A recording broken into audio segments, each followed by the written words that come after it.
Hey everybody, welcome back to Boldly Trekking. This is Ash and you are? Sean.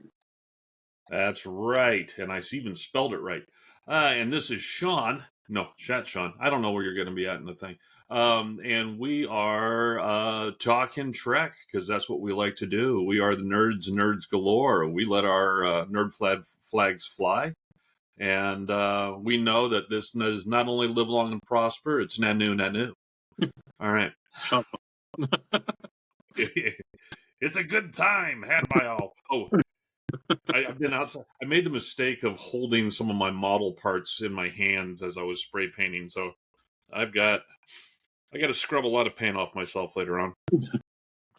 Anyways, what I was going to show you is I'm working on that Enterprise C right now. Here is the top of it, and there are so many windows on this, and so I have attempted to share window. I have attempted to create masks for every window. All right. Wow. Those masks are 0.5 millimeter by 1.75 millimeter. And Wow. just on the top there, because I left like a third of them free because I figured third shift got to sleep, right? Sometime. Here's the top all done. That was over 560 window masks just on this top alone. Yeah. And so I am going to be putting all those in. Let me make sure I go over to the chat and have that open in case Roberto pops on. And so that's what I was outside doing today after everything else is as I took this bad boy out and I put some black primer on and then some gray primer on. But based on how much light can get through, I still need to put more primer on that thing because there's too much light bleed.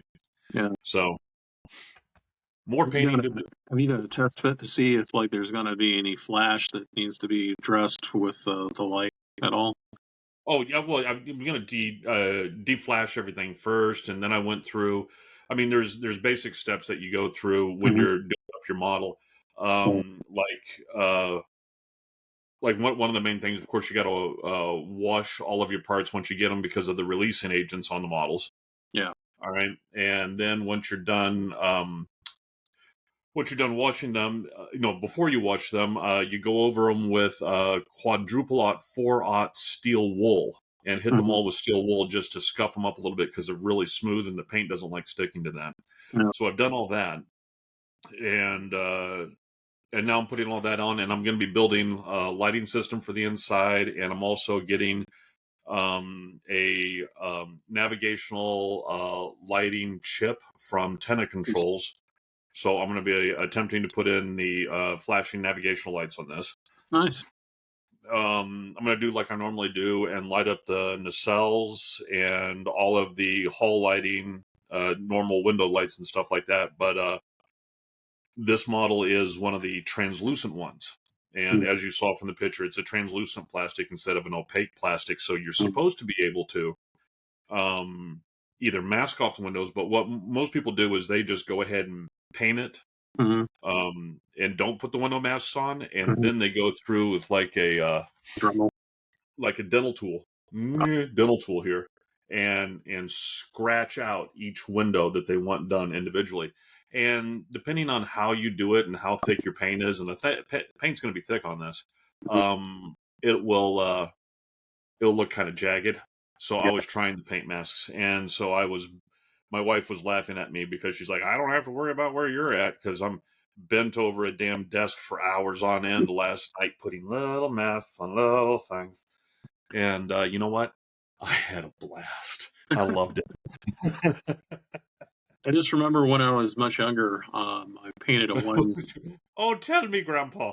Yeah, Sonny, I remember whenever they had the wheel when we first came out with that. Yeah. We only had one of them, so we just rolled it around. Well, there's three eras of model building for me. There's the first era, which my dad mostly built my models, and I mostly destroyed them because Like in the original series, you see the Enterprise come at the camera and you see it leave real fast, so you whip it. And those nacelle struts are just not designed for it, so they just fly right off. Yeah. And then the second era, I built my own stuff, but I didn't really invest a lot of knowledge in how to do that. So it was like from Right. about 8 until about 12.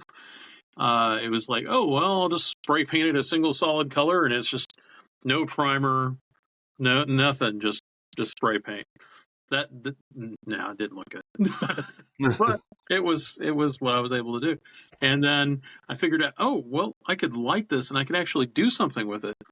And I actually took some time detailing it.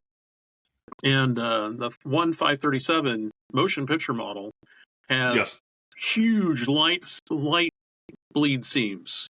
Oh, On, horrible. yeah, on the window sets, because they're separate window pieces that go into the model. And it's like, Here is what you use. I've found I love it for light bleed. It is tulip um dimensional fabric paint. This oh yeah, stuff is the blackest of blacks. Let me see if yeah. It is the blackest of blacks, mm-hmm. and it will yeah, you put it in, and it's not a flat paint. It's a puffy paint. Mm-hmm. All right, it's for fabric. It's a puffy paint, and you use it on the inside. You don't use it on the outside. And if you put that in a seam, you can guarantee that seam will not show any light. As a matter of fact, I've had problems where I put it in, and Mm-hmm. that's where no light's coming from. Everywhere else, there's light coming from it, but not from there. Oh, you talk. I have to go on pause for a second. My boy just ran a race up Okay. in Topeka, so I'm gonna pause. Okay. So right now we're sitting here while he's taking a call, and we're going to discuss civvies in Star Trek. So civvies, if you have not or don't understand what a civvy is, it's a civilian. And in Star Trek, you see a lot of them. You may not be aware of them necessarily all the time, but in the original series and in Star Trek Next Generation, civilians make an appearance quite often, and they show up, especially in the first season, quite a few times. Okay, what are we talking about? Sorry, he did. Civvies. He's civilians. Ugh, that's the bane of any good military organization. Those lovely civilians. Yeah. So yeah, we're going to talk about that today. Matter of fact, I had typed up a few things, Mm-hmm. and hold on. Let me move that over here, and grab this one, and move that over here. Yay! It's almost like I know what I'm doing. Almost. Yeah, so yeah, there were some questions I had, because really the only time you see civilians shown in more than just a plot device Mm-hmm. was in Next Generation. Next Generation, they were on board the ship. I mean, they were part of everyday life, but Yeah. in TOS and then all the other stuff, except for DS9, but that was a space station. And all the other ones, they're just the only time you see civilians is as a plot device, Or as the guest of the week. That's the other one. because the plot was there. Yeah. Yeah. And so yeah, there was lots of questions to be had about it, and and the fact that it is supposedly a post-scarcity Mm-hmm. society, Mm-hmm. but who is it post-scarcity for? That's the thing. I have no. I mean, if it's post-scarcity, why the hell would anybody go to work? All right. That's a good question. If you're just doing things that make you feel better, all right, because you're trying to better yourself and better society, Mm-hmm. why are there garbage collectors? All right. Easy question. And I mean, what's the point? And also, like one of the questions that were brought up with, like Cisco's dad owning a restaurant. Yeah. All right. How's he If owned? it's a post-scarcity society and there's no money, how do you go about owning property? How do you get property? How do you maintain the property if there's no money to do these things with? If somebody who doesn't have because I can understand like Picard's vineyard that Mhm. was handed down generation to generation through the family. I Generation. am the most British Frenchman ever, and I can understand that. Mhm. Generational, having that property. But Mhm. if you wanted to start your whole new business, how the hell you get the land for it if you don't have the money? Mhm. These are Yeah. good questions. Yeah. So I'm gonna interpose something that's actually kind of funny. So we start off the series in the original series with the conundrum of money, and I'm gonna point this out as you just did, but a slightly different way. So when you see Mudd's women, and if you bring up the little picture of the view screen where it has like the image on it of the banana. Hold on. Oh yeah. Hold on. Banana. One more that way. Oh, There's the aforementioned banana that I've talked about in space. Mud is keep talking. he has a space banana that he uses as a ship. Um, at least it looks like a banana to me, which led to the minion shot of the Nana. So you can own your own Mud's Women starship as well. Well, Uh, yeah, and it's easy to get one. All you have to do is go to the grocery store. according to God, I forget who did this model that Jessica bought me, but Eagle this Moss. Yeah, what Eagle Eagle Moss. Moss. This is well, hold on. Let me turn off this blurring effect. Um,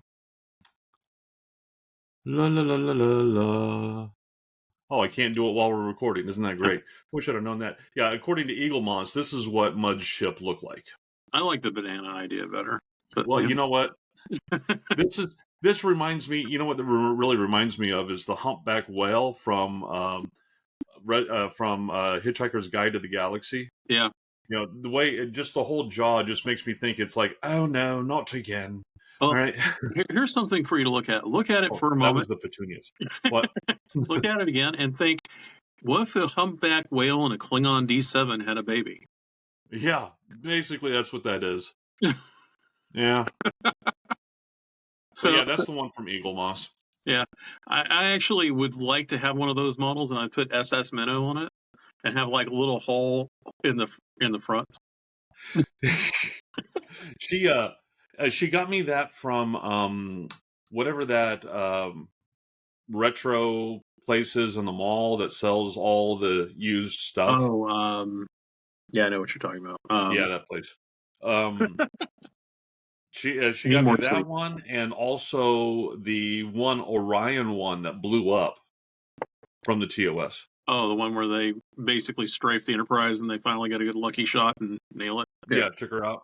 yeah, Yeah, I got that one up there too. cool. So, But so, so, getting back to getting back to Mud. showing, um, Mud, who is the gentleman with the hat that is in the photos I sent you, is a nefarious character in the original series. He actually gets around and causes trouble for the original series cast, but he is definitely a civilian. Oh, most definitely. And his freighter captain, who was flying the Space Banana or captained the Space Banana, died before they left on their trip. So he decided to take over and fly the Space Banana. There's some space hippies. Yeah, Um, there's space hippies. Hold on, I'm trying to go through. And there's Mud's women. yep, all three of them, Mm-hmm. who are taking the Venus drug, which leads to them essentially trying to get husbands. The thing is that they're trying to find they are wiving settlers, as Mudd puts it, and they live on planets with no opportunities to find any kind of mate. So they're going out of their way to travel across the galaxy to find somebody to be with. Now, when they get to the planet with the dilithium crystals, the dilithium miners are talking about how they could buy whole planets, they could buy riches, and Mudd even says he can buy the Enterprise if he, works it out right with the dilithium miners.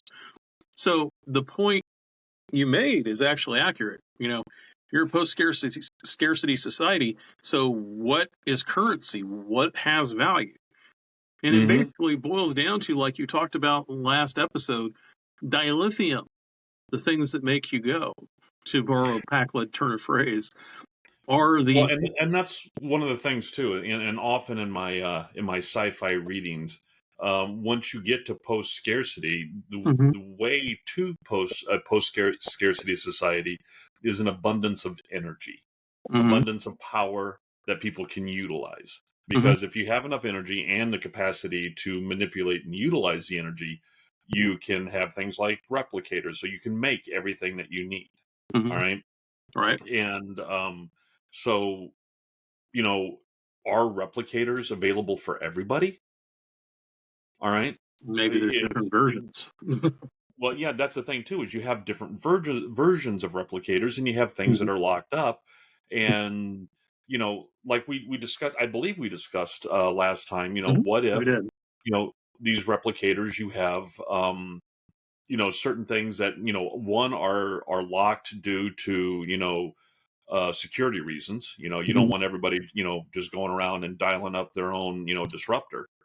But Here's also, your homemade thermonuclear weapon. yeah, yeah. But also, what if you hold the patent for something? All right. If they want to be able to print it off on the replicator, they have to purchase a license to go ahead and print that off on the replicator. Right. And, there'll be all kinds of DRM involved in that too. So you don't take that file and hack it and make a whole bunch of them.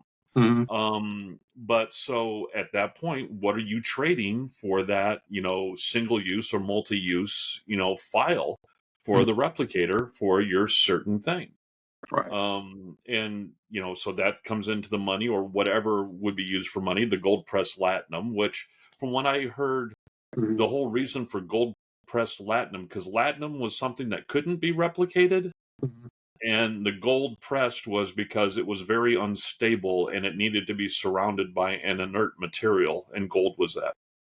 Well, that's a pretty poor choice because gold is very soft. Yeah, but it's inert. It doesn't Yeah, interact with things. I would grant you that, but it's... All right. Mm, It is the metal version of a noble gas. yeah, Um, true. kind of like banana. But so that's the reason that the Ferengi are all about the gold plus latinum, because it is something that cannot be replicated. Right. That's latinum.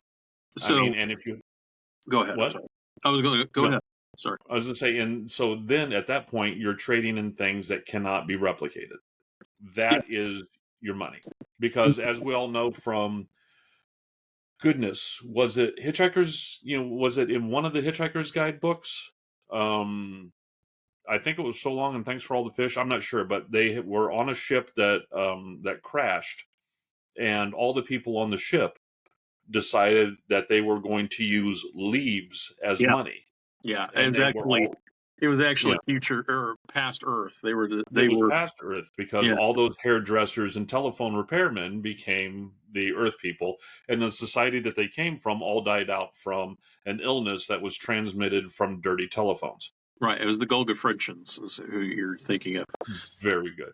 And so, but like that, if you have something that is infinitely, infinitely duplicable,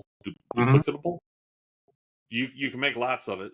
It loses its value, kind of like our fiat currency that we have now.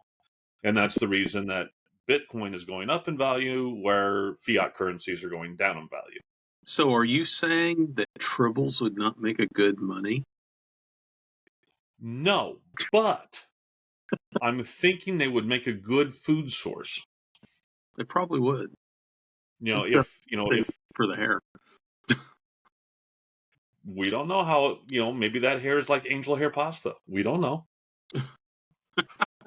I just get this impression of somebody trying to eat a hairy tribble and sticking it in their mouth and choking on it. Um, It's it's like a like, I have 70s a adult hairball. movie. This is horrible. Uh, Put some more pasta sauce on it. It'll be okay. Um, so actually, the thing also is like the Sal, who I didn't get a photo of it. But he makes a comment when they're trying to. DeSalle is a character from the first two seasons of Star Trek, and he's upset because he can't get the signal through. And he talks about credits to Navy beans. And the fiat currency that the Federation uses is called a credit. You never get to see one because I guess it's all electronic, but essentially it's talked about several times throughout different series that they use credits. Um, and so, like you were talking about with fiat currency, the base of the currency is tied to some sort of value, whether it mhm. be work or whether some kind of item that has a set value. Right. So dilithium would probably be a pretty good choice. Gold pressed latinum would be another. You Um, see, I sorry, wouldn't want to go with dilithium. I wouldn't want to go with anything that you actually burn. but do you burn dilithium? You burn through it. Well, you can burn the crystal, that's for sure. Right. And Um, that's my point. I wouldn't tie, I mean, that would be like tying it to oil. All right. the tyranny Um, of the nice guy appears again, what's that? coming to rescue you, but we want your we want your crystals. Yeah. Yeah. And that's, yeah, so I think it would have to be something, like I said, once again, that would couldn't be, replicated, Mhm. and also wouldn't be used up. I mean, that's a good thing about gold and silver, is Mhm. that, it's ornamental, Mhm. and also, can be used in electronics. Although that I hear that gold is not as good for connections as I heard. Apparently other things are better conductors than gold, but that's a whole nother story. Um, and so, basically it's stagnant because you don't use it for anything except for ornamental and, Mhm. to pass it around. Right. Well, the other thing is like if you want to flip forward to like to some of the other photos, we'll go past Cyrano Jones because Cyrano basically is a freighter captain who decides to cause an ecological catastrophe in the Klingon Empire. Um, uh, so Was that him? no, that's not Cyrano Jones. There Oh, you go. This is oh, yeah, our triple, yeah, our triple peddler. yeah, the Triple Peddler. He caused an ecological catastrophe in the Klingon Empire because he takes the device or the genetically engineered device that they created or creature called the Glomer in an animated episode away from them, and so the Tribbles overpopulate um, and basically destroy a Klingon planet. Which still is quite hilarious thinking about the Klingons being terrified and upset about Tribbles because Everybody has their thing, man. yeah, true. You know, But look at humans and spiders. yeah, so I mean, this scene actually is kind of interesting because talking about what people trade, I actually would argue that there are different bases for currency depending on your empire. Um, Klingons would probably value blood wine. It'd be like, Again, you drink it. well, again, you drink it, but the other thing is, can you replicate blood wine? And actually, will it taste the same if you replicate it? I So, just watched um the second episode of the Gambit Next Generation just like a mhm, couple hours ago, mhm, because like I said, I'm going through them all. mhm, Season 7. okay. And in it, as they are trying to distract the Klingon courier, Data says, "Here, try some of this blood wine. Our Lieutenant Worf has been working on it, and this replicated, he says, tastes as good as normal blood wine." Ah, Of course, the courier pours it out on the floor, but that's a whole nother thing. So obviously, you can replicate the blood wine.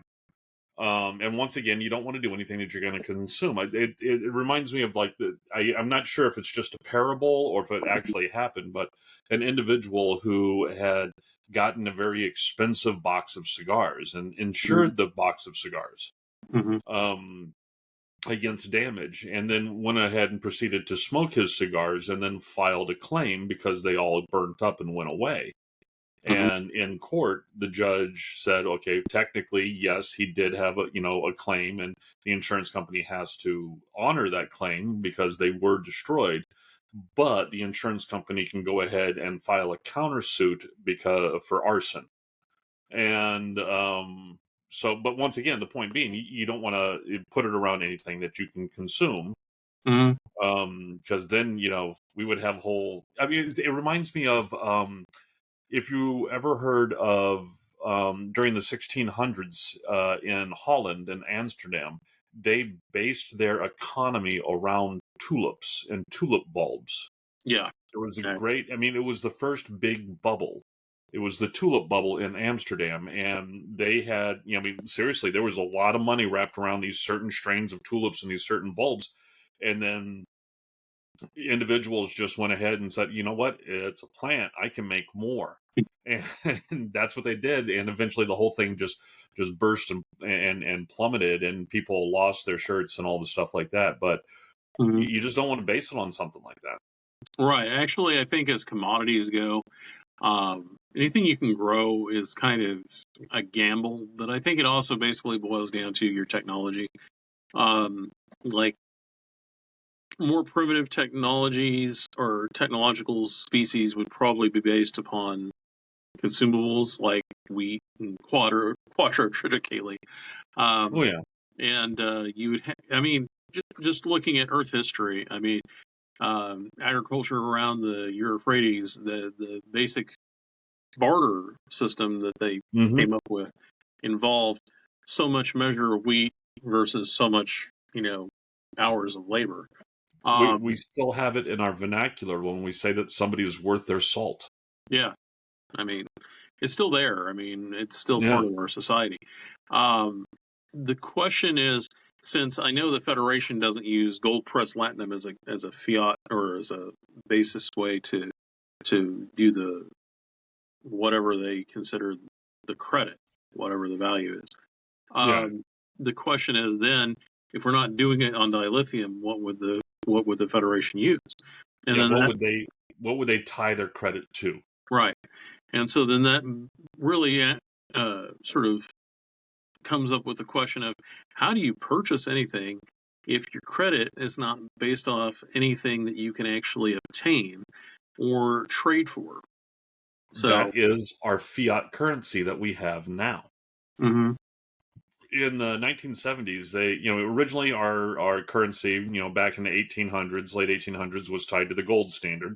mhm, And then in the early 1900s, they took it off the gold standard, went to the silver standard. And then in the 1970s, they removed it from this, I think it was 70s, they mhm, removed it from the silver standard.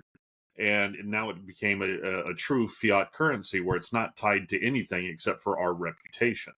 mhm. And the U.S.'s reputation ain't what it used to be. No other political comments, but just that. Nothing there. That's it. And so that's the reason you see,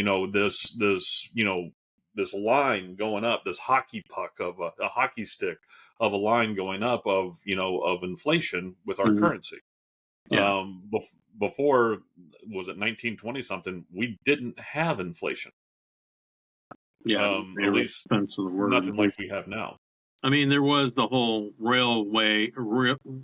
essentially the rail tycoons could essentially cause you to have inflation because they would jack up your prices to ship your goods, and that Well, was a there's problem. that, and I mean, there was localized stuff, like Hmm. when you went into a boom town, Hmm. all right, but that was just because of scarcity of goods, Right, and all now right, you're in a post-scarcity society in the Federation. So, exactly, and we have gotten well off tangent here. Uh, we true. spent 25 minutes talking about money. Yeah. Well, it is important to civilian society. I mean, It is very important to civilian society. I mean, there has to be a reason that they have jobs.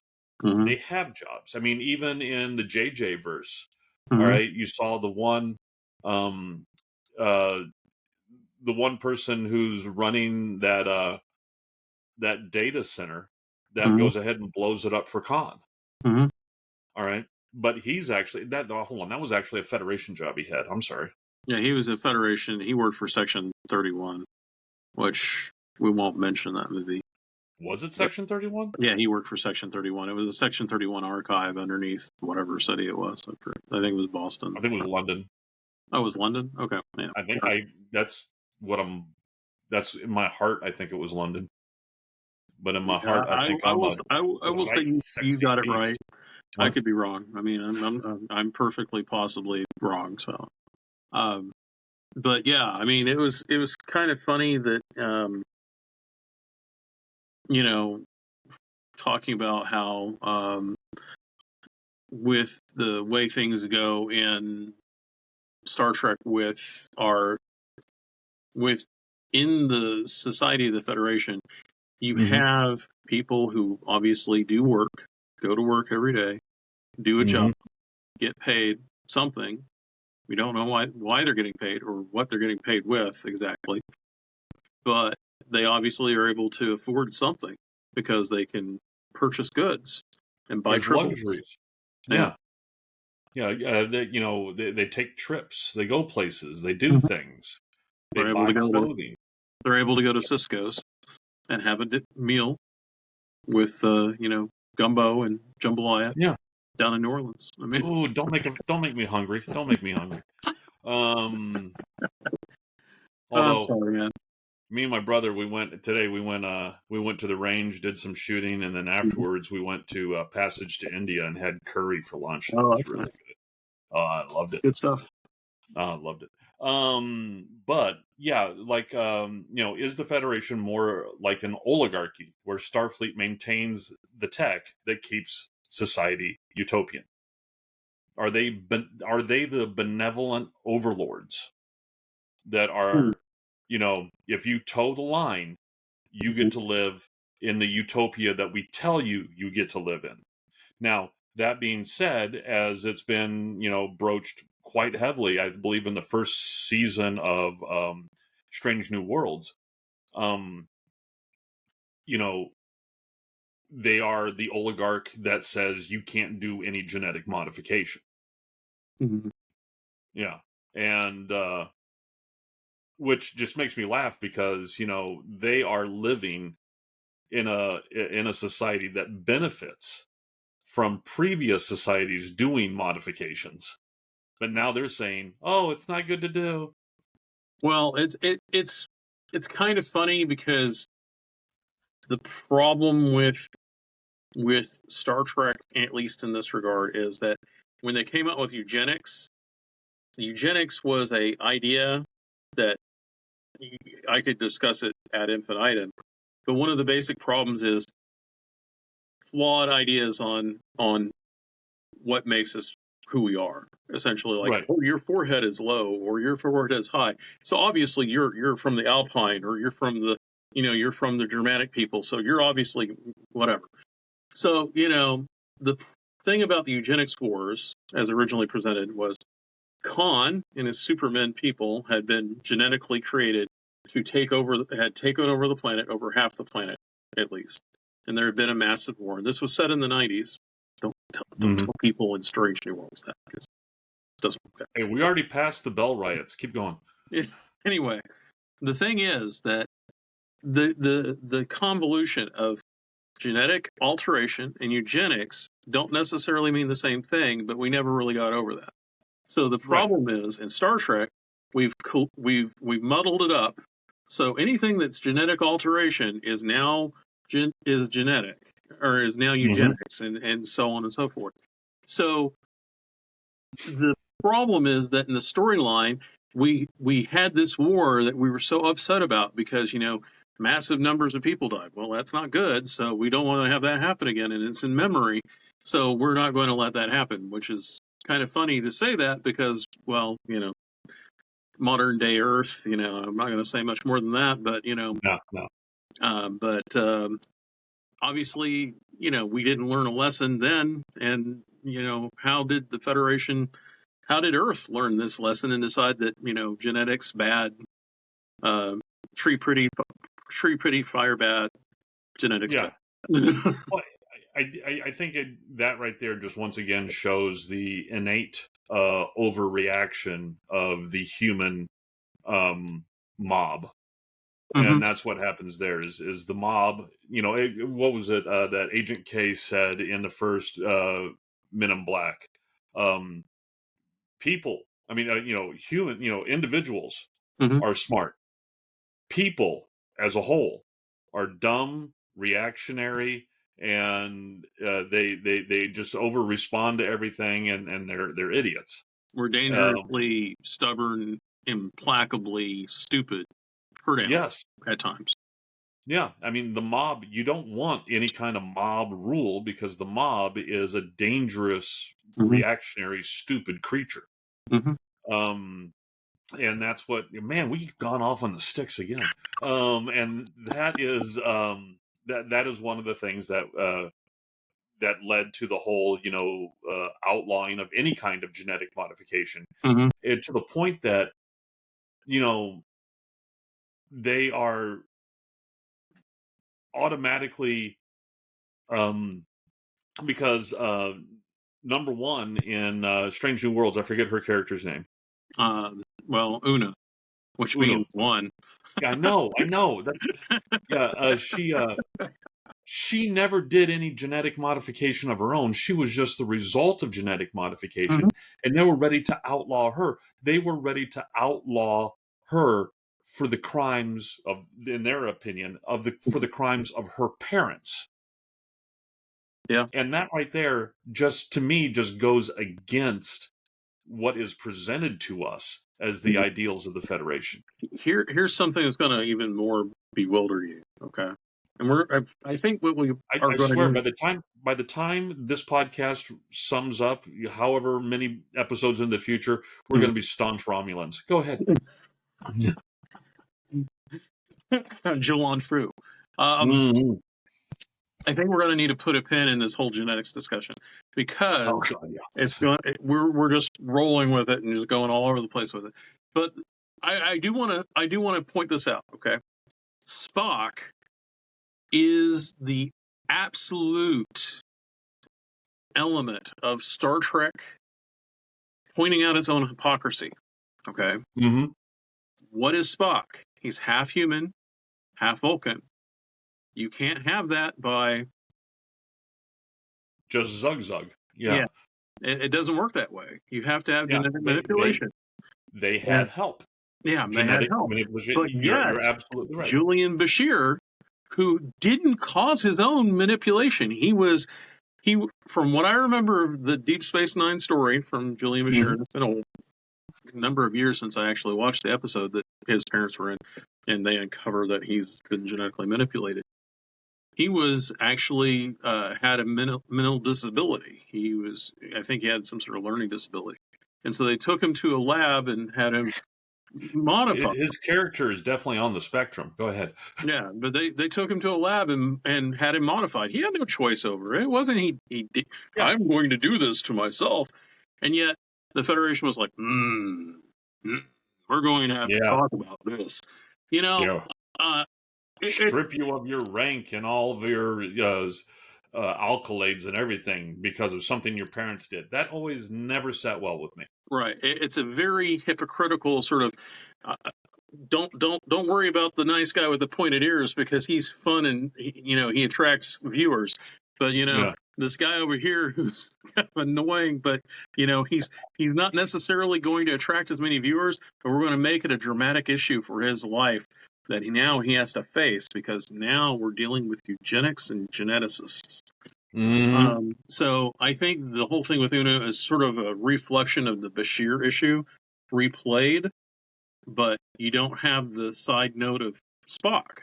Because Spock is standing right there next to Una in Strange New Worlds, but nobody gives him a hard time.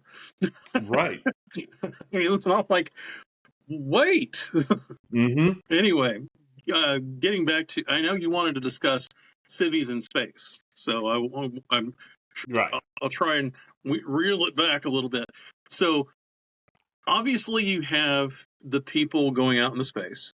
Mm-hmm. They're able to buy ships. They're able to go out and hither and yon, and like essentially one of the things that's hilarious is that you have people buying large vessels. I mean, fairly large vessels, like Seven of Nine's parents, going out to, hey, we've only recently heard about the Borg, but let's go out and visit them because it sounds Let's like a go great idea. study. Nothing could happen wrong here. Let's go. Let's take our little girl with us. this, It's gonna be great. this is like watching a prelude to Jaws. They find out there's this huge great white shark that's out there, but they're going to take out this little rowboat and Mm-hmm. go out and study this great white shark. Nothing could go wrong. I no. I think you're not. See, they didn't take out a rowboat. They took out those little water wings that you just put on yourself. All right. And then before they went out, they covered themselves in lard for insulation. All right. And blood. And blood. Don't Yeah. forget the blood. Yeah. A little bit of chum here. Yeah. It'll help. Well, that's how they were going to get the shark to come visit them. Yeah. I added the boat because obviously they had a vessel of some sort. So, but I guess what they probably did is they chummed the water as they were going out, and so the Oh yeah. shark They was they able to find. totally everything that they could to screw themselves over. I mean, yeah. But yeah. So they're going out and doing stuff. Other people are going out and doing stuff. We're having problems with the Romulans and pre-TOS era because people are jumping their claims and stuff Mhm. like that, Oh, yeah. and they're jumping our claims. So there is all kinds of humans going around and doing stuff. Mhm. And let's face it, humans gonna procreate. They gonna zug zug. All right, and especially once you start getting into a society where more and more people are Mhm. not dying as much or as quickly Mhm. because advances in medical stuff, and two, um they're able to overcome, look at Spocky there, they're able to overcome issues with childbirth because they're the far majority of uh of conceptions don't make it term. Yeah. All right. That's the reason that most women will wait until after when it's getting up to the close to the end of their first trimester before they even want to say anything Right. because they don't want to everybody and then nothing, and so Yeah. there's a whole thing to wait until after your first trimester to even mention anything. You Yeah. take away the fact that that happens as much as it does now, you're going to have such an explosion of population, Mhm. and humans, if we start stacking up on each other, we're going to want a relief valve. We're going to want to spread out. All Mhm. right, that's the reason you're going to have the colonies on the moon, the colonies on Mars. All Mhm. right, the whole thing there, the belters, and then it's going to go out to all the different planets. And I'm telling you, it's not just going to be a planet after a good, if it's a paradise like a lot of them are, or Mhm. they're turned into, after a good 100 years, you're going to be looking at several major cities and spreading populations. You're looking at millions of individuals Mhm. per planet, and this is all just going to stack up and stack up. So there's going to be just like a tidal wave of not even just humanity, of every culture's population just Mhm. spilling out and spreading over. I mean, we are the quintessential apex of the DNA von Neumann device Mhm. that is just going to spread over and take over the universe, We are the if we green get goo. out of our gravity well. We are the green But goo. We are the green yeah, goo. yeah, we are the green goo, and instead of the gray goo, we are the green goo. We're just highly And evolved green goo. but and so Right. I think I and once again, it is it's basically from a constraint of budget. Yeah. that they weren't able to show just the sheer mass of population that the Federation was dealing with. They actually And did. They did address it actually in an episode in the original series. what was it? It was there's an episode where Kirk is infected with some kind of meningitis, and he goes to a planet where the planet is literally overrun with humanity. It's called the episode. I'm trying to remember the name of the episode, but let me see if I can find it for you. Because I normally can remember things, but I've had like 2 hours of sleep for today, so I'm kind of like. So, but anyway, the point of it is the planet's called Ardana, and in the interest of hey, we need to reuse the Enterprise set because we don't want to build any other sets. We're going to build what is called a bottle show, kind of, and it's all on the Enterprise set. And so the thing is that they recreate the Enterprise on the planet, so Kirk has something to run around in and hang out with this girl who is susceptible to his bug. So he can infect her. Star Trek wiles. Okay. So he can infect her with his germs. So she can spread them to the population and cause massive amounts of death. And get the population. They were wanting to thin the herd. Yeah, basically. So let me see here. It's called The Mark of Gideon. The episode is. Okay. It's uses extensive shots of the interior of the Enterprise. Actually, it's one of the best episodes for getting to see parts of the Enterprise you don't normally get to see much of. So if you ever, why am I not remembering this episode? It's William Shatner with a young woman with the Enterprise sets. That's about it. Maybe you don't remember it because it sort of blends into so many other episodes. Every other episode with Kirk and a hottie. Okay. Yeah. I mean, the only thing he doesn't do is, pull on his boots and his quarters and go, hey. Yeah. Hey, yeah. We done did the deed. Yeah, okay. Okay, so yeah, and that's the point being, it was showing the population and the massive population that was happening on that planet. Mm-hmm. Yeah. But here's the thing: they never said that they were human, but it doesn't matter. It was just an overpopulated planet. They were humanoid. Well, yeah. They obviously could. They obviously could show interest in Kirk, so they obviously had enough similarity that there's a possibility that, like with Spock, just a little bit of tinkering, you could have a whole bunch of Kirk children. I've often heard that in the galactic scale, one of the jokes is that the humans will mate with anything.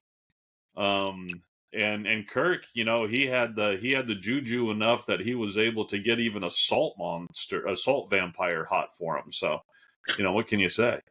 I mean, it's one of those things where Star Trek VI actually made fun of it, where the Commonwealth is coming on to Kirk, and McCoy is like, "What is it with you?"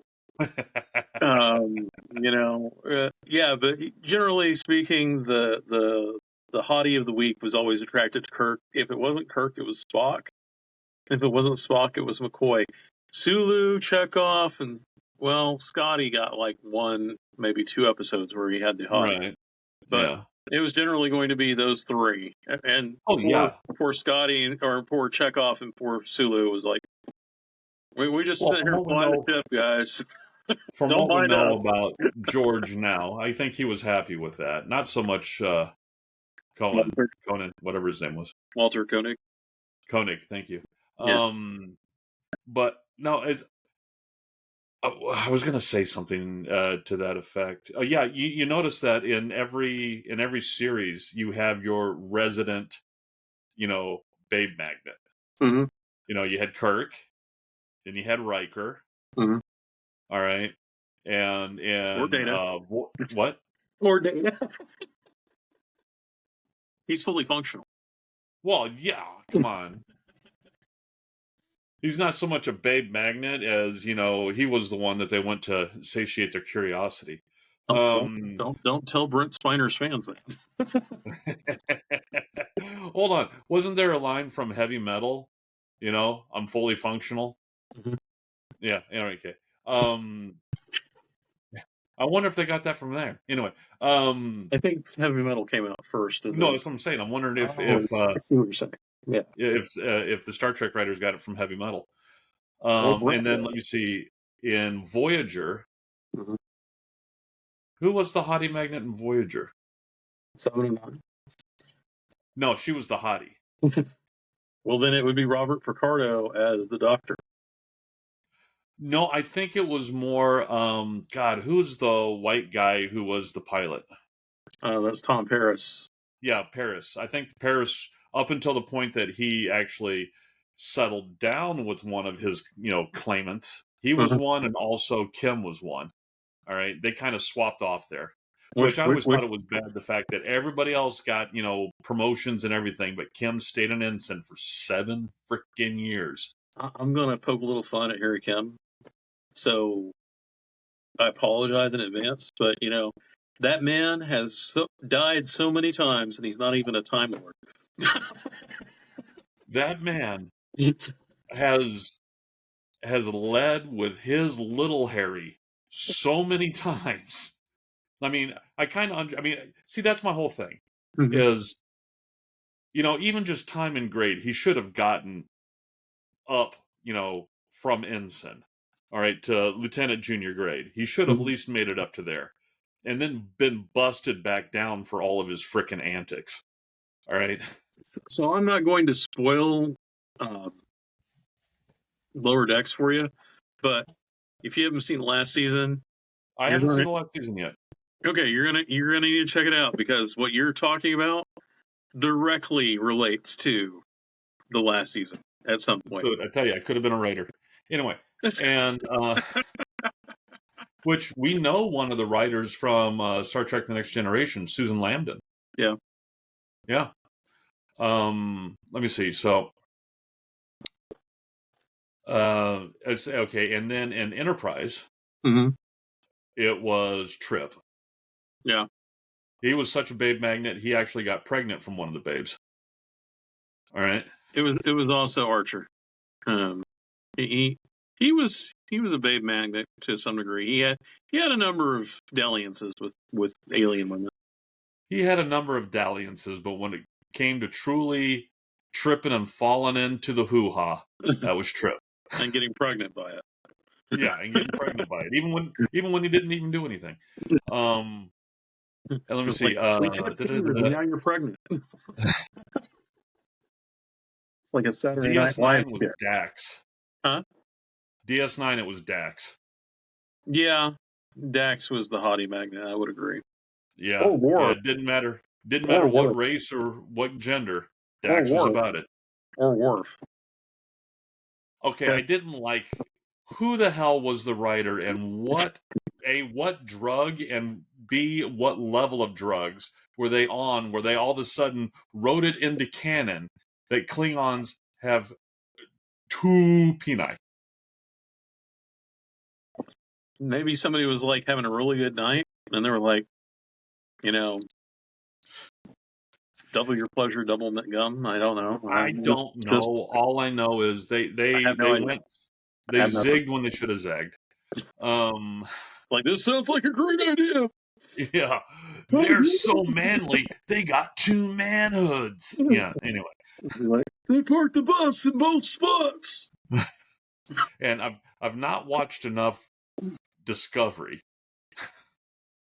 because Hmm. I couldn't get past the giant tardigrade. All right. Well, I'm going to tell you that Booker or Shepherd Book is probably, I would say, would have been the choice for the Babe Magnet, but he basically hooks up with Michael Burnham, which is the protagonist, Yeah. the female protagonist. So it's a couple thing. There's not really a lot of Kirkisms running around on Discovery, at least not generally speaking. Okay, And but Strange New Worlds. I would have to say, God, I forget her name, but the pilot. Um, oh, I just watched the episode. I know. I watched the Rigel 7 episode, and Erica Ortiz I think or so. Ortega. Anyway, I'm sorry. Bad Sean. Not remembering the name. It's a horrible Sean. Yeah. Erica Ortega's. Okay, there you go. I was close. I Yeah, was in the ballpark. you Kind of. you were doing very good. Yeah, she is definitely the player. All Yeah. right. Although I can honestly say that, with the way they've written some of the characters, like Kirk, they actually have had Kirk on the show, and Man, he gets a I don't lot like who more, they chose for Kirk. Mm-mm. but he actually gets a lot of bad reputation even before he actually has the reputation, because Uhura is like, I'm not interested in you. Please don't. Please stop. And he's like, I'm not trying to hit on you. And then, of Yeah, course, there's a scene that actually is hilarious because, after having watched the Kelvin universe, you're like, of course he's hitting on her. Not really. But, no, she's having a little thing, not to ruin anybody's episode, but she's having a little moment because she's having something going on with her brain. And so she's visualizing something and she pops him and knocks him out onto the floor. He's like, I told you I wasn't trying to hit on you for the only time in his entire career. yeah. The only time he was trying to keep it in his pants. He gets plowed for it. I was like, that's absolutely hilarious. Mm. And especially considering what happened with the Kelvin universe. It was like, all the times that Kirk hit on Uhura, and it was like, she's dating Spock. It doesn't matter. Well, he didn't know it then. He didn't know.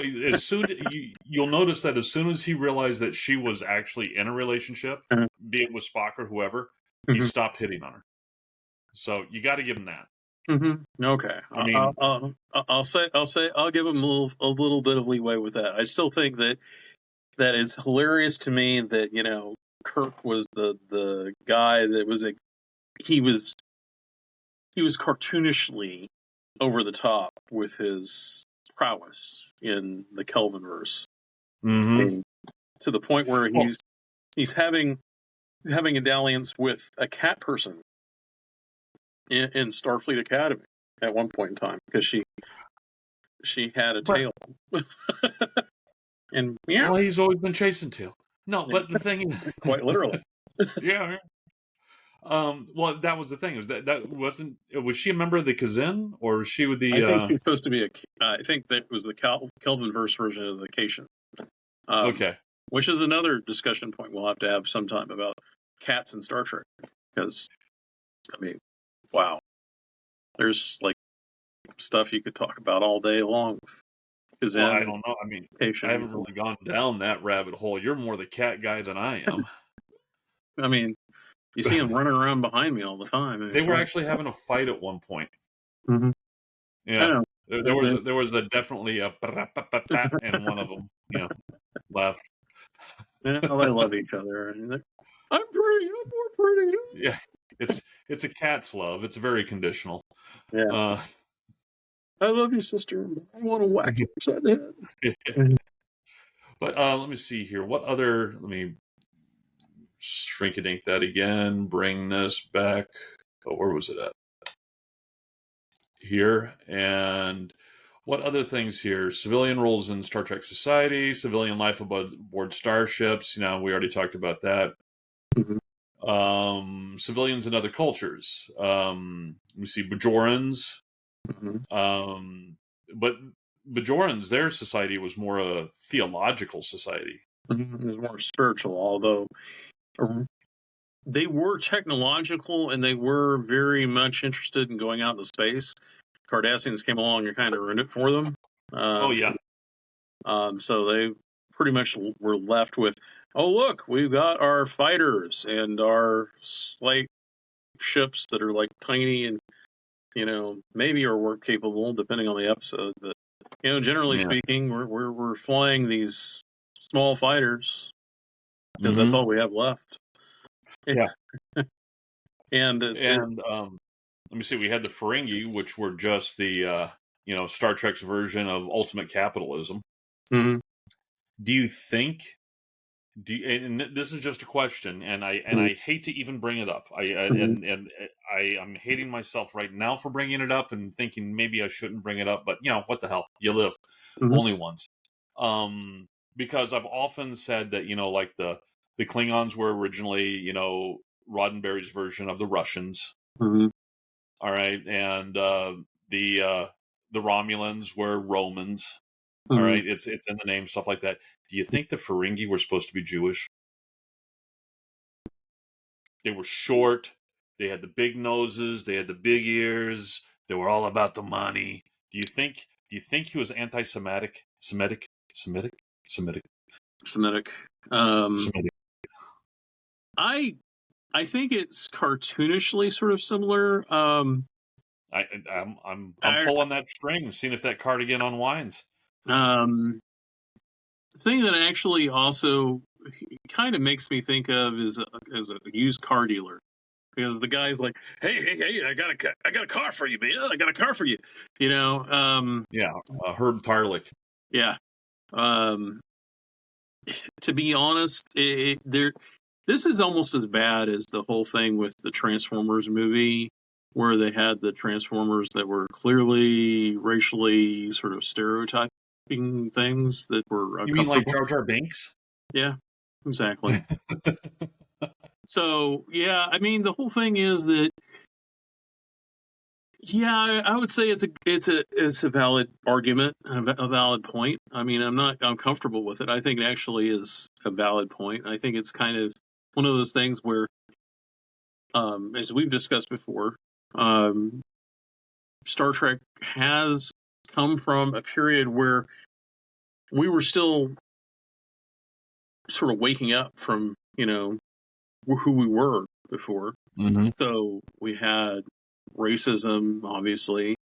There were elements of, problems with eugenics, obviously, because they made that a big issue.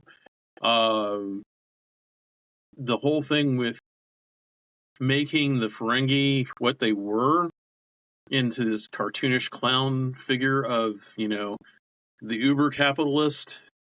Yeah, I Yeah. would say it's a valid. I would say it's a valid read on it, because it fits actually the pre 1940s uh, drawings, actually, of what Mm-hmm. people thought the Jews looked like in Yep. horrific ways. I mean, The um, caricatures. Yep. yeah, in Nazi Germany and even before Nazi Germany, they were replete. I mean, goes all the way back to even all the way back to Spain. I mean, Oh yeah. we're talking like hundreds of years. I mean, the Mm-hmm. caricatures in Shakespeare, the Jew who wants his pound of flesh Mm-hmm. from the Moor, uh, The Merchant of Venice. Yeah. the Merchant of Venice. I mean, yeah, I think you're actually hitting a nail on the head. That's what I'm saying. And Roddenberry's not around to defend himself, so I'm going with it. Yeah, Uh, nobody's perfect. I mean, that's one of the things that, oh God, no. I Uh, mean, look what Roddenberry did to our beloved Fossa because he couldn't handle the military aspect of Starfleet, oh yeah, even though he loaded up his ships with shields, phasers, and photons. I mean, oh, one of the best episodes in TOS was a straight ripoff of a submarine warfare. I balance of mean, terror. Yeah, yeah, the balance of terror, and so it's he didn't like I mean that's one of the things is he didn't like the his own universe that he had created in some aspects, hmm and yeah, that just happens. he's got a weird dialectic because he's the uber patriot, Hmm. Constitution class. You have the episode where, basically it's the Yangs versus the Coms. You know, E Plegnista, I pledge allegiance to the flag, and they can't pronounce it correctly because they've lost the ability to speak properly because, Hmm. we've not taught them in school, so obviously they can't learn. Um, No. and other things that are kind of comical about it is that he served in the military.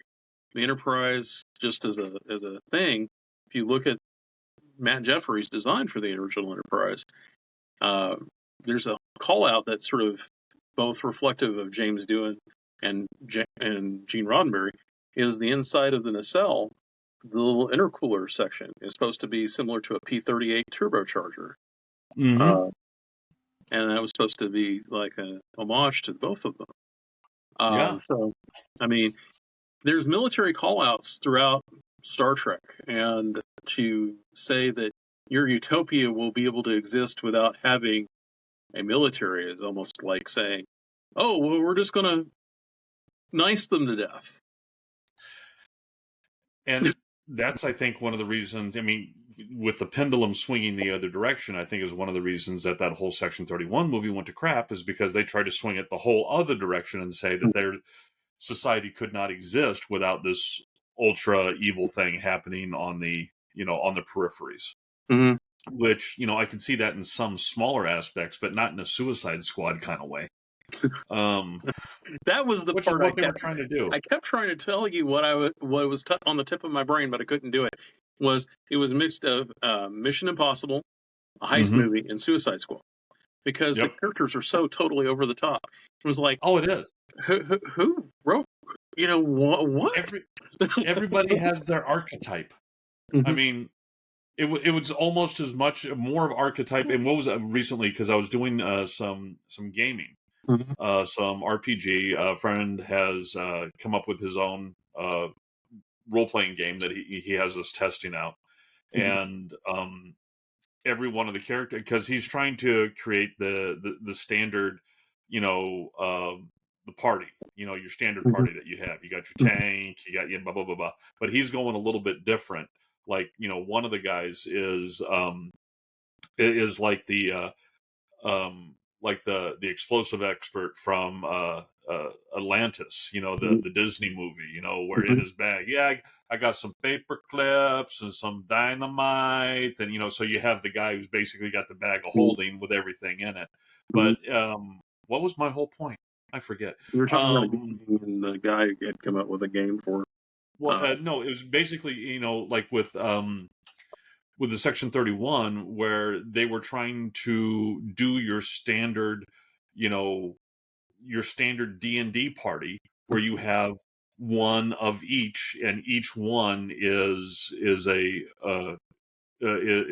overly done archetype. And kind of reminds me of when in Pulp Fiction, when Uma Thurman's character is talking about how she did a pilot, all right, and you had the Asian martial artist, and basically it came down to that all the characters from Kill Bill. But anyway, um, you ever made that connection before? Yeah, a Yeah. little bit, not fully, but yeah, Yeah, somewhat. but yeah. So basically, that's what they were doing with Section 31, is they were just trying to create a Suicide Squad type, archetype of a D&D, team. That, but yeah, no, that show sucked, and there was a reason that we got onto that. Let me see here. Anything else that, I mean, we really did not talk that much about civilians. No, we squirreled hard. This is the bullseye, but we're. Let me see. Civilian professions, you got lawyers and politicians. We've seen those. Artists and entertainers. We've seen those. Farmers and agriculturalists. We've seen those. All right. Journalists and teachers. All right. And definitely a lot of archaeologists. We've seen that with Picard. But where's the people running the burger stand? Good question. Well, you get to see the Klingon who runs the stand in Deep Space Nine. Yeah, I mean, and there's all kinds of stuff happening. There's all kinds of positions that that need to be filled by civilians. But one, we never see it, and two, in a post-scarcity society, I wouldn't go do it. Yeah. All right, if all my needs were being met, and I could do what I truly wanted to do, and not Mm-hmm. have to, not have to go do what I do, I wouldn't be Mm-hmm. doing what I do. You wouldn't be doing what you do. True. Yeah. Fair enough. I think Isaac Arthur is a guy who does a podcast, and actually, if you guys haven't heard of him on here, if you're paying attention to what we're discussing, um, Isaac Arthur does a lot of post-humanity or post-scarcity, um, post-humanism discussions with science fiction. And one of the elements is that, what do people do when you're in a post-scarcity society? Do you find any sort of fulfillment by going out and working when you don't have to? Or do you go out and explore? Do you go out into the world or into the universe to see what's out there because you're curious? Or do you decide that I don't like living in a post-scarcity society where I could, call up, hey, I want, you know, 10,000 pieces of sushi. Yeah. Um, so you decide that you want to go to Wild West planet, like in Firefly, and live and rough it out in the western United States on a planet, you know, for all intents and purposes. I mean, Is there a point far enough? mhm, Because we all, whenever we romanticize, a time, we always look mhm, back at, oh, there was, I want you, if I, had been, in King Arthur's time, or if I had been in the Renaissance, or, something like that. There's always something Roman era. All right, Wild mhm. West world. Is there going to be a time when people romanticize about the early 2000s and say, oh, if only I was back in the Bitcoin days? All right. Without getting into politics, I'm going to say yes, absolutely, because there are people who romanticize Nazi Germany. I mean, I'm serious about it, and it makes you sort of shudder. But Yeah. there are people who I've seen people with collections of artwork, and like if we'd only been able to go ahead and build this, our European society would have been so much better. I mean, All right. it's disturbing on so many levels. Well, you see that nowadays when people talk about like Genghis Khan. Mm-hmm. All right. Genghis Khan, he, they talk about now how he brought such, trade and innovation and all this stuff like that, and Mm-hmm. united whole swaths of Asia and all this stuff like that. But they Mm-hmm. don't talk about how he killed 1 in 5 people on the planet Earth during that time period, Mm-hmm. or how, he raped so many women that if you're Asian, you got a 1 in 12 chance of having Genghis Khan's DNA in you. I mean, even Um, some of the English have like a good yeah, percentage chance. that's. I'm just talking about the Asian. I'm not. Yeah, and so there is a certain romantic. I mean, once you step far enough back Mm-hmm. away from something, you can romanticize it all. All that you Mm-hmm. want because you are removed from the horrors of it. And as we go further and further away from World War II, there's less people that were alive Mm-hmm. from then, and so it's the horrors of it are fading from our memory. Mm-hmm. It's the And rose-colored glasses thing. yeah, People yeah. like to see what they want to see. They don't like looking at the negative connotations. Like one of the things about the illusion that people have about the British Empire, they make, oh, the British Empire was great. The heyday of the British Empire. The British Empire was built on the blood, sweat, and tears of lots and lots of people who were brutally persecuted.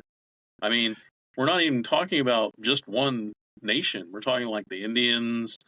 Uh, Massive amounts of people died as slaves for a long period of time under British rule. Well, two things. One, I Mm-hmm. heard that there are like like close to 100 um different countries Mm-hmm. in the world celebrate an Independence Day from England. Mm-hmm. And there's And a reason. two, it was this great joke I heard. It said, it was someone had said, "Well, the sun never sets on the English Empire," and the other person responded, "Yeah, because even God doesn't trust them in the dark." All right. I mean, the British East India Company had a fearsome reputation, and they were Mm. civilian. They weren't a military arm, but they I thought. conducted. I mean, they had writ to go ahead and conduct operations and business, Oh but they yeah. but they weren't strictly speaking military. But they had cannons and they had ships and they had the whole 9 yards. Um, and I they could thought that go out. was the Dutch East India Company. Oh yeah, Dutch. Well, what was it? What am I thinking of then? Um, I mean, don't get me wrong. The the British had their own thing, but yeah, it was the yeah, Dutch East Indian Company. They that's were the right. ones that were really big in the slave trade.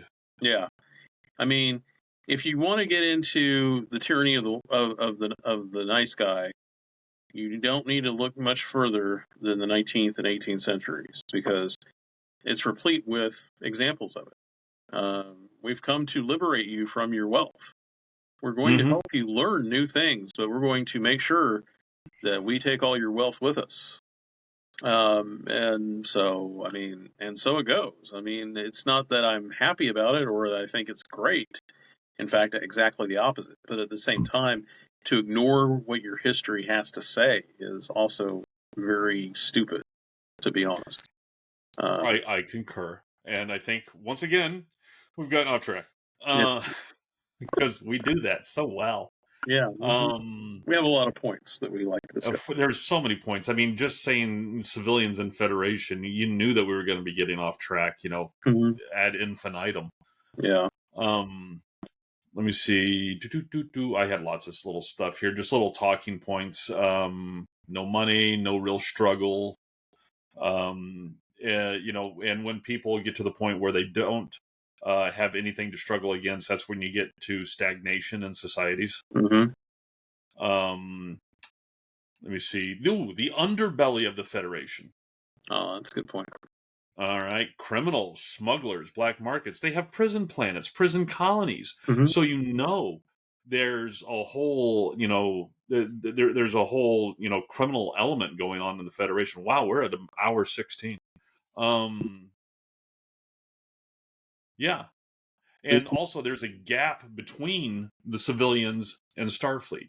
I mean, are people just lining up to get into Starfleet just so they can have that better life, better than even what the civilians have? It's a question of what is civilian life really like for people on a planet versus a starship. Um, from what it's shown, it's actually pretty idyllic. I mean, if you enjoy having all your needs met and not having to work, um, but at the But same time, the question of the underbelly is why the underbelly. I mean, let's look at the underbelly just real quick. What we've seen, okay? So in the underbelly of Star Trek, because in the first series, in Star Trek, the original series, you don't really see it because Roddenberry was like, "There's no drug taking, there's no criminal element really. It's a utopia." right. It's not until you get to Star Trek 3 that you see a sort of seedy bar, and you can bring up the guy who's the backward talking captain I talked about, um, who's the freighter captain who comes to visit McCoy. Um, he is pretty much the only example I have of um, the the seedy bar site on Earth in San Francisco. It attracts folks like this guy who can't who comically puts all of his words in the wrong place. Your planet, Very welcome. Yoda. So, But uh, but the point being is that you don't really get to, or you don't really get the seedy bar until, or the underbelly until you get to Picard, and you see really just horrible neighborhoods with people taking drugs. You have Vulcan gangsters. You have people who are you know obviously out for themselves and don't care and are going to kill you. And they're going to sell you drugs, drops in your eyes, and stuff like that. So there's definitely a criminal element in the future in the utopia. Um, but why they would need to be is the question, really. I know. I mean, that is the question. I mean, realistically, I mean, even in a post-scarcity society, if you can just get your hands on a hot-rodded replicator, you can have anything you want made. Mm-hmm. I mean, you want eye drop drugs? Yeah, do Yeah, do you're do done. do. Yeah. Yeah. So the question is, do you decide that you want to be a criminal? Is that what it is? You decide at one Maybe point, that's what fulfills I'm you. really tired of being a nice guy, so I'm going to go out and cause some trouble. That's what I want in my society. Um, And you're a but Vulcan. You decide logic dictates that I go out and cause as much trouble as possible today and for the good of another the bank. question is, when it comes to, the world's like, okay, so apparently for the most part until you hit Picard, the Earth was redone into where it's a paradise. Mm-hmm. All right. Mm-hmm. And so it's a paradise. Mm-hmm. So that means in order for it to be a paradise, you had to get rid of the mass of humanity. All right, because we already talked about how there's going to be a population boom due to the better medicine. Mm-hmm.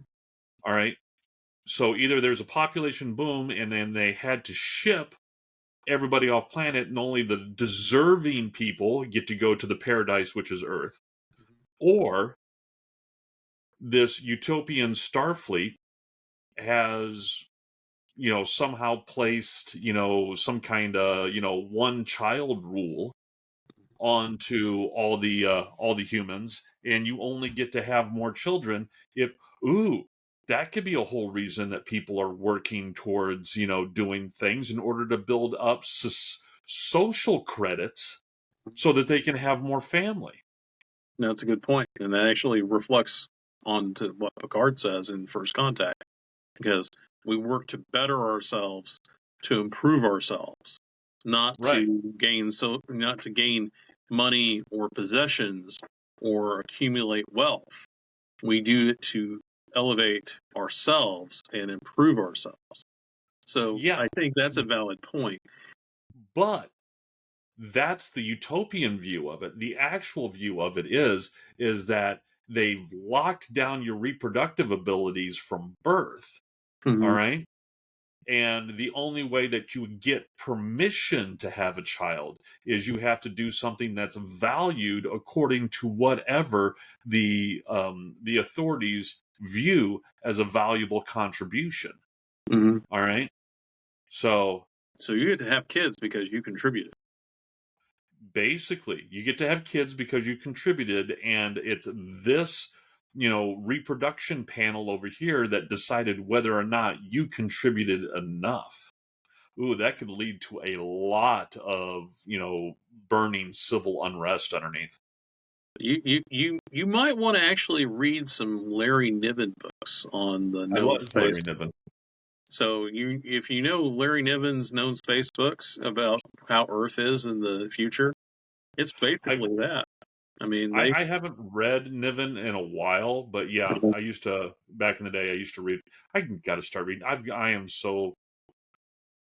got too many irons in the fire, man. I know, I know, I feel, I don't get to read anymore. I understand. But no, in the known space universe, Earth culture has become very much post scarcity. They have Hmm. everything that they could want, and the population was going to explode. So they go, "Oh well, that's nice, but you can't really have kids." Right. So the other part of it is that while there is a colonial movement out of from Earth, it's still promulgated in effect only out to a certain range from Earth. So it's not all the way out to the edge of the galaxy. They're not dicking with the Borg. No, but I mean, I think the known space universe. I could be completely wrong. So Niven fans, don't tack me up to anything. Don't nail me to the wall over this. But I think it's like something like 70 to maybe I think 300 light years out from Earth. So it's not Which, very big known space which area. still comprises, a remarkably large volume of stars. Mm-hmm. Yeah, I mean, if you're talking like again, like we talked about at the beginning, very first episode, you're talking, you know, 300 in a globe, you're talking easily over. I'd probably say estimate. I could probably be lowballing it, but I'd probably say at least 300,000 star systems, right there. Hold on. Probably. Let me run her quick, because you know me, I got to figure this stuff out. I can't just leave that open ended. A lot of them are going to be low mass red dwarfs, which are, I mean, it's like Oh 80% yeah, but of that them. doesn't mean you can't have a space colony there. Oh yeah, I mean, you could do like, you could basically dismantle the planets around the sun, turn them into habitats, and then you'd be able to have yourself a nice little group home for everybody and their brother. All right, 300 light year globe around Earth. How many stars are there? Within a 100 light year radius, there are approximately 14,000 stars. Okay.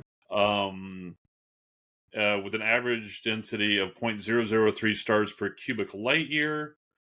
Scaling that up to 300 light years would bring 378,000 stars within a 300 light year radius. So I wasn't too far off. I was a little bit overestimating. Yellow sun-like. How many of those are yellow sun-like? Probably say about 60,000 at most. Estimates suggest that roughly 14,000 to 16,000 yellow sun-like stars within 300 light years of Earth. Okay. I'm not arguing that I point. love I mean, AI. G1 to G10 class stars are not going to be that numerous, but also the other problem is you might not find all of them are in the same age range as the sun. So a Oh lot of no, them. no, that's not saying the ones that have planets around them and Mhm. age and in the Goldilocks zone. I mean, there's so many parameters, but even Mhm. still, there, Carl Sagan, billions and billions of stars and billions of planets. You do a damn good uh, uh, imitation of Carl. I will have to say. You must have watched Cosmos as much as I did when I was a kid. Oh, once or twice. Yeah. So, anyways, we are coming up on an hour and a half, my man. We need to tidy this up. All right. Sounds good Okay, to me. so do we have an idea what we want to talk about next time? You want to talk about the whole problem with genetics and whatnot, since we raised that point this time around? Or That do you is want a to do sticky something else? sticky subject. Yeah, in a We lot of could ways. talk we could talk genetics. We'll talk about talking about genetics. We'll send it to committee and see what committee has to say about this. We'll do this true Starfleet fashion. Okay, We'll get a committee to talk to the committee. sure. See what they have to say. Most definitely. But until then, all right, everybody that watched, hi, I'm Ash. This is Sean. He is of the USS Beowulf. And subscribe, and if you have any questions about joining the USS Beowulf as a remote member, the information will be in the description. Sean will go ahead and put that in there so you know who to contact about joining up. Until then, same space time, same space channel.